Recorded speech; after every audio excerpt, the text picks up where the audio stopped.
bali meneh bareng aku Arista Dea ing Liput Jogja. Dino iki aku arep ngancani panjenengan ing esuk iki karo warta teraktual lan kapercaya kang wis aku siapke kanggo panjenengan. Iki liputan Jogja kang selengkape.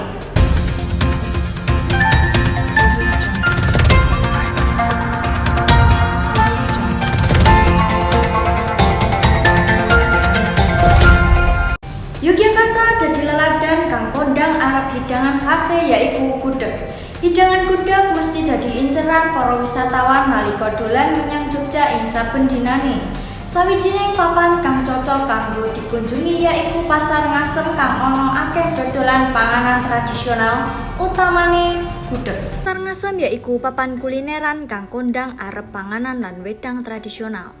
Laladan Yogyakarta lokasine ing Dalan Polowijan nomor 11 Patehan Kecamatan Kraton, Kutha Yogyakarta, Daerah Istimewa Yogyakarta. Salah sijine panganan khas Yogyakarta kang didol ing Pasar Ngasem yaiku gudeg. Gudeg khas Yogyakarta nduweni wangun visual kang seje karo gudeg laladan liyane kaya gudeg seka Solo. Sabenere apa kang dadi pambeda watara gudeg khas Yogyakarta karo gudeg laladan liyane? Bu Sirep ngandharake menawa gudeg Jogja nduweni werna kecoklatan. Werna kasebut diolehi saka godhong jati kang dimasak bebarengan karo nangka jroning wayah kang suwe banget. Gudeg Jogja ditepang karo rasane kang manis. Dene gudeg Solo werna kaputihan lan duduhan. Rasane gudeg Solo ora semanis gudeg Jogja lan ana raos gurih ing duduhe. Bu Sirep ngolah masakane dhewe kang direwangi dening karyawane. Panganan kang didol uga isih anget-anget dadi cocok kanggo sarapan ing esuk dina. Warung Bu Sirep karo warung liyane cukup seje yaiku ing kene nyediakake rong pilihan sego, petak lan bubur kang bisa dadi kanca kanggo mangan gudeg. Konsep prasmanan kang bebasake para panuku njupuk lawuhe dhewe karo sawetara akeh pilihan menu lawuh, gorengan lan wedang.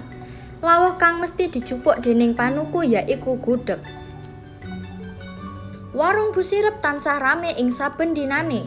Akeh panuku saka bebrayan lokal lan akeh panuku saka bebrayan jaba nalika dina prei.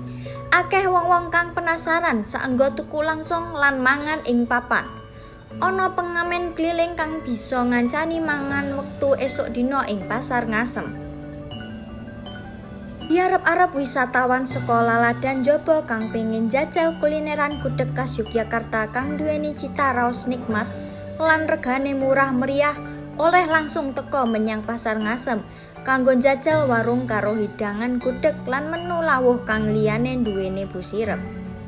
Mangkono warta dina iki aku Arista Dea nyuwun undur diri saka ngarep panjenengan. Matur nuwun lan sugeng enjing.